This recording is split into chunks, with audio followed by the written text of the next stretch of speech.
Hello and welcome. I think DC Comics has gone nuts. Look at all these. There's 8 books here. This is for this month, and I don't think this is all of them. Let me see. Do I still have last month laying around? One of these books from last month had a page in it that was like, check out all these upcoming titles. You can have too much of a good thing, and I kind of think that might be what's going on here. DC cut their actual main production line, right?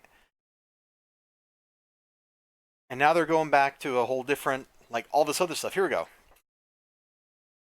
Here's what Titans number 7 or whatever they got up to says. Batman, Flash, Swamp Thing, Wonder Woman, Aquaman, Ghosts, Villains, Teen Titans Go, and DC Superhero Girls Giant. So I've got all of these except the Aquaman one, Teen Titans, and DC Superhero Girls Giant, which suggests that I'm missing 3 books. Not mentioned here was Scooby-Doo 100-page giant, which, you know, I'm going to have fun reading that, man. I love me some Scooby-Doo. Like, out of all these books, I was telling this to Ninja Weasel last night. Out of all these books, there's one here I know for sure I'm going to like, and it's the Scooby-Doo one. The rest of these, who knows, man. So you got Wonder Woman, which they renumbered to number 1 for literally no reason. Swamp Thing, which they renumbered to number 1 for literally no reason. The Villains one, that could be kind of fun. You know, this is probably a good place, like they're doing, to print Harley Quinn, Deathstroke series that they've tried several times. Like, you can kind of get behind that as a concept. You know, it's not bad. I'm gonna get a hoot out of that. Why they renumbered Batman from number 1, I'm not really sure. Why they have Harley in this book and this book, I don't know. Like, do you see a problem here? They're starting to get too much of this. Renumbering Flash from number 1, doing this line. I'm not sure that these characters are really strong enough to actually carry a book. Like the Spectre in a race against time itself. Black Lightning takes on a demon. Like, maybe you could get Constantine, you know, like reprint Hellblazer or something. But that does not seem appropriate for this particular market. So that's kind of nuts, man. You know, I was out for other reasons, and I was just like, you know what? I'm like 10 minutes away from a super Walmart. I'm just going to pop in and get these. And I had my mental list that said, hey, everything's going to be renumbered to number 1. And so I went in there and I got all 1, 2, 3, 4, 5, 6, 7, 8. It's so violent, I've whacked the camera. Like, that's where we are in our life. We're just beating the crap out of innocent cameras. Oh, can you believe I did that? We can kind of fix that up a little bit here.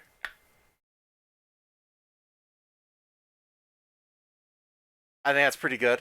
That's probably about where it was before. So yeah, we've got 7 number 1s. Now, one of these is honestly probably just a one-shot. So this one's probably not making a comeback here. Why? 50th anniversary, which I think is really cool, man. I grew up watching this stuff, so I really do expect to just enjoy the heck out of what's in here. Look at that super clean line art. Who did the art in that?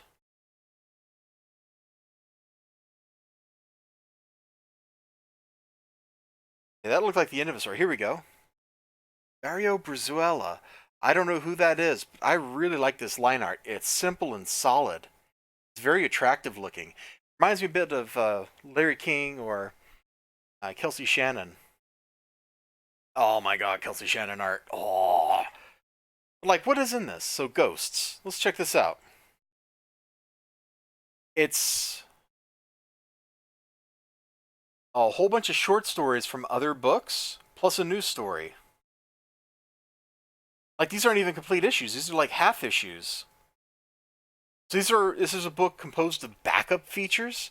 You're not even gonna like reprint, you know, your Hellblazer series. So Flash is doing like the old one. You've got, looks like we have like 2 stories that are from an annual or something, and then you've got a new story and 2 issues here. This is probably a good place to stick Blue Beetle, actually. So I'm kind of down with that. This one seems weird. Scooby is Scooby. Let's see what's in Superman. Ah!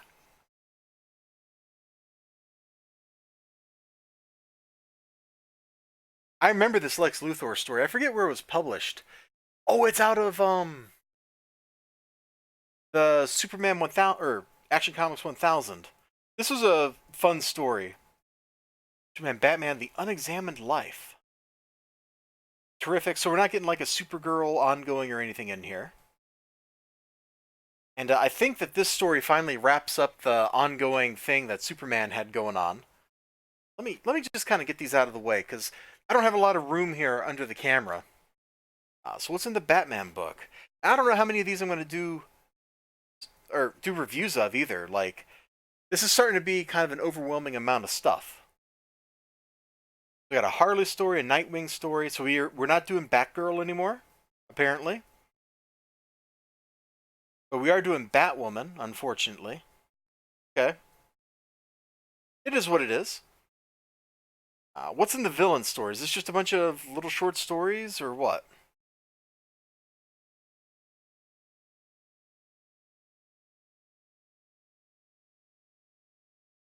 Hmm. Reverse Flash Rebirth. Why? No one knows. So it looks like there's one full issue in here and then short stories from other stuff. I think they probably have enough material to have a villains ongoing like this. Between all the short stories published over the years, the Deathstroke series that they've rebooted a couple of times, various mini-series, I think there's definitely enough stuff that you can put in this to make a compelling book out of 100 pages of material for a couple of months easy. I'm down with that. Now this, it looks like they got rid of the Shadow Pact feature because the cover says also featuring Zatanna. See? Am I right? Oh, they're putting Hellblazer in this? Really? Really? They got rid of Animal Man? They got rid of Animal Man? The story was just getting good. We were just getting something going on. I really don't understand that choice, that decision right there. All right, and what's in Wonder Woman? Amethyst. Really? Oh, wow. Now that I got a couple Amethyst books. I've never read them. That's not something that, you really hear the name of all that often. Wonder Woman, so new Wonder Woman story, old Wonder Woman story, a Green Lantern story, and Amethyst of all things. This looks like a recent reboot. The Amethyst books I have definitely date much older than this. They're like from the 80s. I should read those sometime. This looks like it might be kind of fun. I certainly like the art here. It's pretty. Well, it was pretty. Oh, no, we're definitely back to being pretty. That's weird. I don't really understand DC's choices for what they're doing here and the books that they're choosing to put out with this, but I guess I don't need to. So if I got a couple of weeks to get these reviews out before the next month worth of books come out. So if you see this video and you have something in particular that you're like, oh, Elizibar, please review this thing, let me know down in the comments below. Because otherwise, I'm not really sure what I'm going to review out of this. I guess probably the Batman and Superman book, because that's obvious. But I don't know what else in here people would be interested in seeing. Like, I don't think anybody really wants to see me review Scooby-Doo. Even though I know I'm going to like reading the Scooby-Doo book. But it is what it is. You all have a great day. Remember to like, comment, subscribe, all that good stuff. I'll see you next time. Until then, bye-bye.